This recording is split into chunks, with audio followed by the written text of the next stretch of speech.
The Tripura Jana Adhikari Sangram Parishad has called for a democratic movement which comes in protest against demanding the abolition of SIR of the voter list.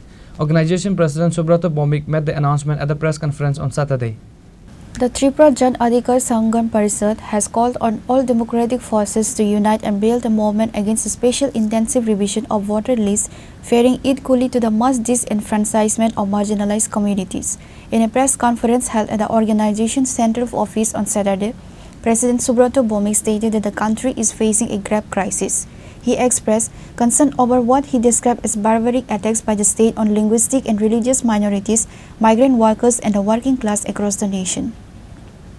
প্রিয় সাংবাদিক বন্ধুগণ, আমরা আজকে ত্রিপুরা জন অধিকার সংগ্রাম পরিষদ কেন্দ্রীয় কমিটির পক্ষ থেকে আজকের এই সাংবাদিক সম্মেলন আহ্বান করছি।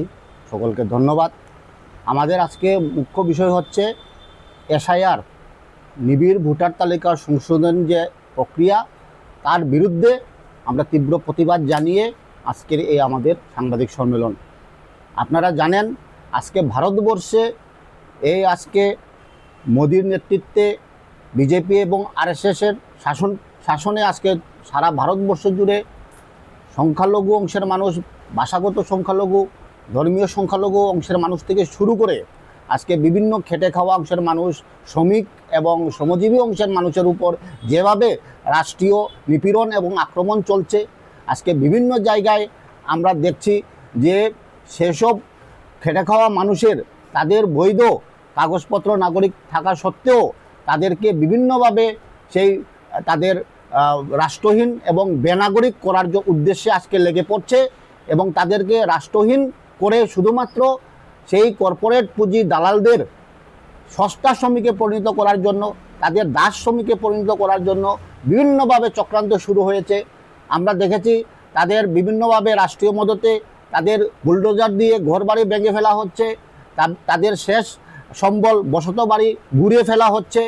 সারা ভারতবর্ষ জুড়ে সেটা আমরা দেখতে পাচ্ছি এবং সেখানে বিভিন্নভাবে আরএসএস তাদের যেটা মনোবাদী, তাদের ধ্যান ধারণা, সেখানে রিজার্ভেশন সেই সংরক্ষণ উঠিয়ে দেওয়া হচ্ছে এবং তাদের যে একটা যে মনোবাদী ধ্যান ধারণা এবং সেখানে যেটা নিচু অংশের তথাকথিত নিচু অংশের মানুষ, সেই শ্রমজীবী অংশের মানুষ, তাদেরকে বেনাগরিক করার একটা প্রচেষ্টা শুরু হয়েছে এবং রাজনৈতিক দিক দিয়ে যে বিজেপি বিরোধী মতাদর্শের যেই সব রাজ্যগুলিতে সরকার রয়েছে এবং সেখানে তাদেরকে ভোটাধিকার বঞ্চিত করে সেই সরকার ভেঙে দেওয়ার জন্য বিভিন্নভাবে আজকে নির্বাচন কমিশনকেও তারা ব্যবহার করছে। আজকে আমরা দেখলাম যে নতুনভাবে এসআইআর বিহারের নির্বাচনের প্রাক্কালে কমিশন ঘোষণা করেছে এবং সেখানে নির্দেশ দেওয়া হচ্ছে বৈধ নাগরিকত্ব প্রমাণ করার জন্য।